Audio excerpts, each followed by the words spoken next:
Aujourd'hui, nous sommes au Cercle de Wallonie pour la première rencontre de la communication publique de cette année, avec comme thème la gestion de la communication de crise sous tous ses angles, sous toutes ses formes. Lors des conférences, on va aborder tout d'abord les basiques, les fondamentaux de la communication de crise. Ensuite, on va aborder la gestion de la communication de crise sur les réseaux sociaux. Et on termine par deux cas concrets.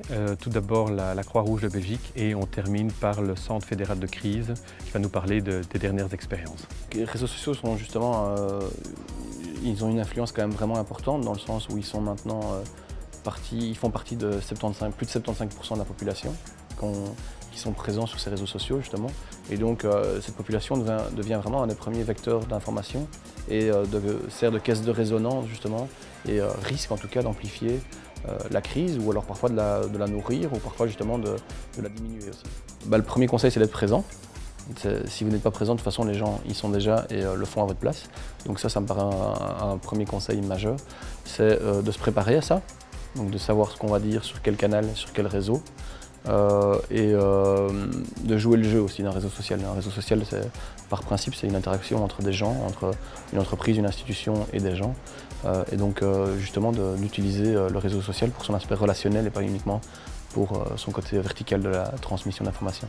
Le pire que puisse faire une institution ou une entreprise, c'est de ne pas répondre à un début de crise justement, c'est de ne pas y être.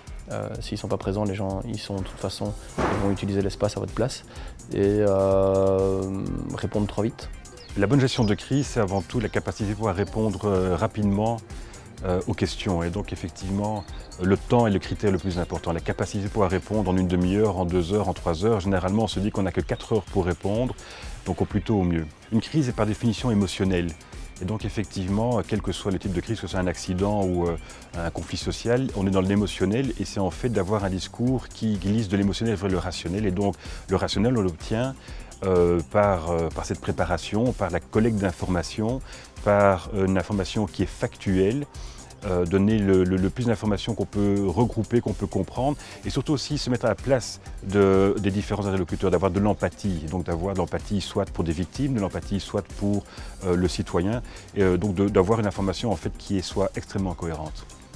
Dans toute situation d'urgence, il faut qu'une équipe de communication de crise se mette en place, que ce soit au niveau d'une commune, d'une province ou bien au niveau national.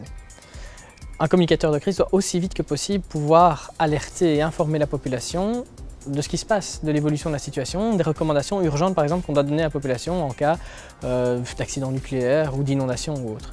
Et il est important donc que le communicateur de crise puisse rapidement discuter avec son directeur général, avec son ministre, avec son bourgmestre pour se mettre d'accord sur les messages clés, sur l'alerte et alors agir. Puisque l'importance de l'information de la population, c'est que la population puisse rapidement savoir ce qu'elle doit faire en situation d'urgence.